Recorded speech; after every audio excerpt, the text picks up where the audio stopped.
more than a decade of backwards and forwards and not making much progress, this month we finally resolved the issue of the High Street and Stirling Highway upgrade that's been long called for by the community. And I must say, in many ways it's been worth the wait, because we finally got an outcome that I think really meets those key objectives that we wanted to do around improving the intersection in terms of safety and efficiency of that key intersection into the port, but also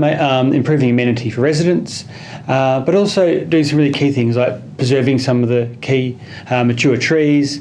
minimising impacts on the golf course, but also providing the necessary parking for netball and those kinds of things. So it's been a long road, but it'd be fair to say that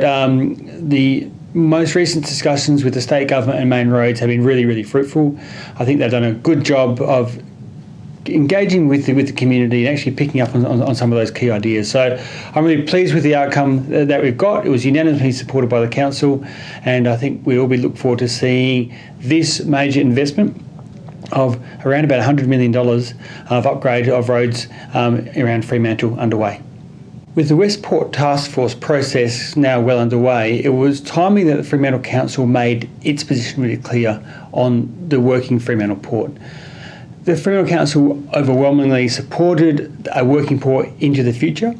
and we did this with a real sense that it's very much part not only of the history and the culture of Fremantle, but very much a central part of our economy. So the resolution was quite clear that we support a working container port on the north side of the harbour into the future, but we want to see some key upgrades. And in many ways, the port itself has got lots of capacity. The real challenges with the upgrades are needed are on some of those, what we call on the land side, on the transport side. So as we talked about before, obviously the High Street upgrade will be a key part of that, but we also need to get more freight onto rail and actually have an upgrade to the traffic bridge so we can get more of that freight on rail during daylight hours. So really strongly supportive of that, and we're also really clear saying that there's an opportunity on Victoria Quay on the south side of the port to see some of those port functions move into an expanded outer harbour, and things like the roll-on roll-off cars and other key functions moved out of that area so we can actually really reconnect Fremantle to the waterfront, improve the tourism and at the arrival point for many of the passenger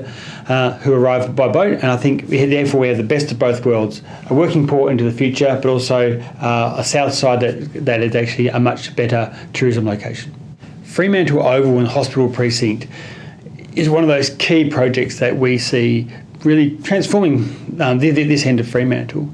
We've been working very hard with the state government on this around actually coming up with a broad plan that can see some of the underutilised assets both on the Fremantle Hospital site and the Fremantle Oval site better developed. So this joint planning is now well underway, and we see that there is a really strong potential for that and for upgrading Fremantle Oval as a really great community facility that can be used all year round.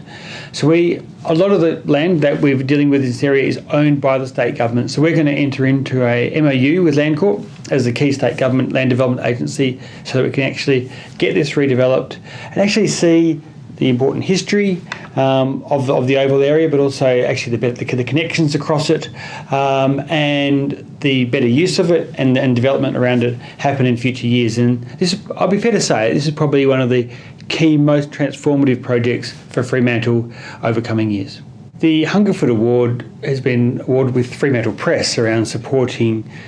new authors in Fremantle that we've been proud to support the last few years, and I was pleased to say that this month we agreed to continue that partnership, and City of Fremantle would remain the naming sponsor for the City of Fremantle Hungerford Award, where we every second year will give $20,000 towards